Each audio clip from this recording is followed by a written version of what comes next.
99% of people are not willing to do what it takes to make their dreams come true. The Marines have a saying, everybody wants to go to heaven, but nobody wants to die. The center of bringing any dream into fruition is self-discipline. Something as simple as food and eating. It's not about your body as much as it is about your mind. It's getting command of your mind to be able to choose actions that are in your own best interest. Every day we are choosing that's not in our own best interest. So if the world is attacking you and the world wants to fight you and the world's trying to hold you down, so you're gonna kick yourself in the balls?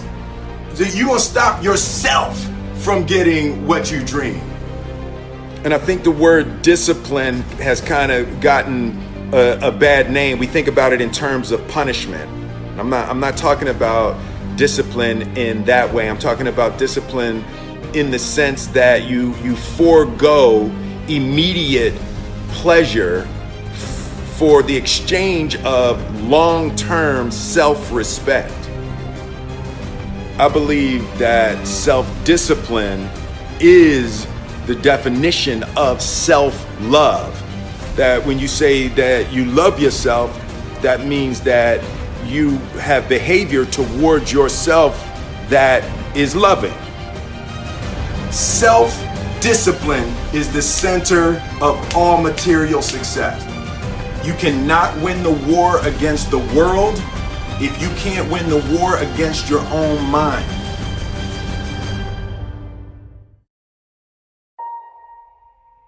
Self-love is when you say to yourself, oh man, look, I know you and that girl got a real connection. I know y'all vibe, but that's your girl's cousin. So I love you too much to let you do that. It's like you say to yourself, hey man, look, I know you want to eat that pizza and it'll be really good, but I can't let you eat that, man, because if you eat that pizza, you're going to feel like and I love you too much to let you eat that. Self-love is, hey, look, I know you got a test on Monday, and I know you really want to go out with your friends. It's Saturday night, you want to go out, but if you fail that test, you're not going to feel good about yourself. I love you too much to let you go out tonight. Self-discipline is self-love. If you want to be happy, you have to love yourself, which means you have to discipline your behavior. The road to sustained happiness is through disciplining your behavior.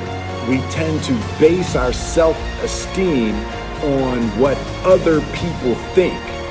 And that's not really self-esteem. Self-esteem is supposed to be how we feel about ourselves. And I was just saying how dangerous it is to allow other people to determine how you're going to feel about you. And it's kind of like looking into a broken mirror. You're going to look in a broken mirror and then change your face to try to look good in this defiled, busted, broken mirror. And it just, other people's opinions is a really way to determine how we feel about ourselves.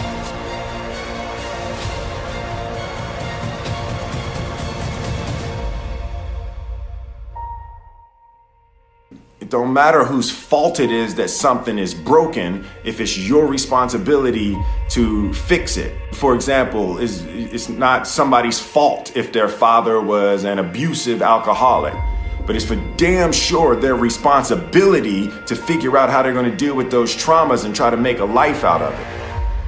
It's not your fault if your partner cheated and ruined your marriage, but it is for damn sure your responsibility to figure out how to take that pain and how to overcome that and build a happy life for yourself. Fault and responsibility do not go together. It sucks, but they don't. When something is somebody's fault, We want them to suffer. We want them punished. We want them to pay. And we want it to be their responsibility to fix it. But that's not how it works, especially when it's your heart. Your heart, your life, your happiness is your responsibility and your responsibility alone.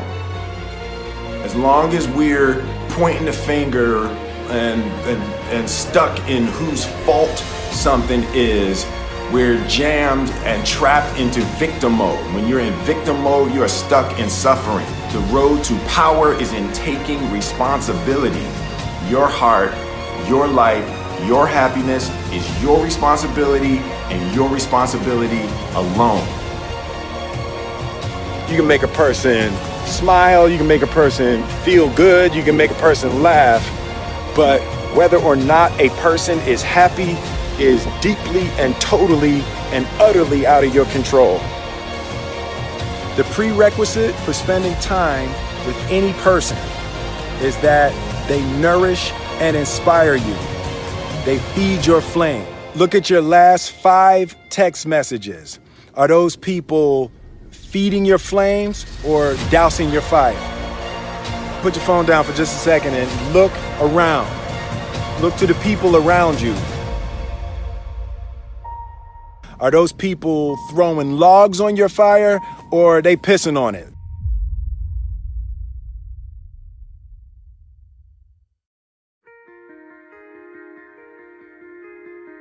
I want my life, I want my work, my family, I want it to mean something. And it's like, if you are not making someone else's life better, then you're wasting your time.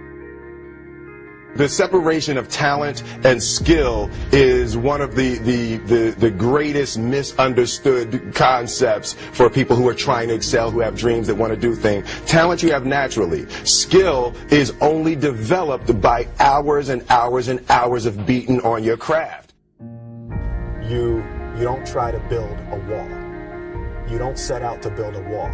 You don't say, I'm going to build the biggest, baddest, greatest wall that's ever been built. You don't start there. You say, I'm going to lay this brick as perfectly as a brick can be laid. There will not be one brick on the face of the earth that's going to be laid better than this brick that I'm going to lay in this next 10 minutes. And you do that every single day. And soon you have a wall. And soon you have a wall. And I think psychologically, the advantage that gives me over a lot of people that have been in competition with in different situations is it's difficult to take the first step when you look how big the task is.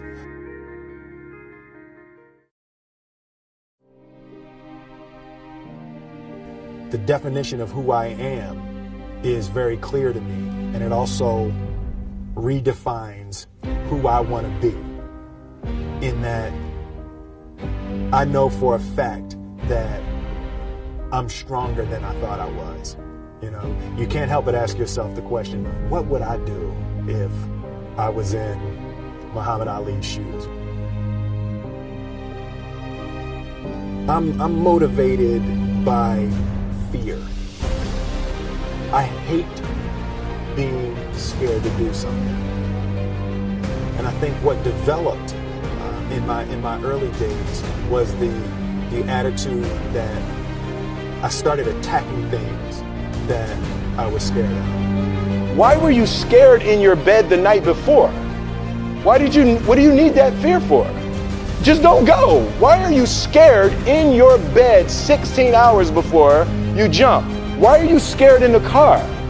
Why could you not enjoy breakfast? Fear is fear of what?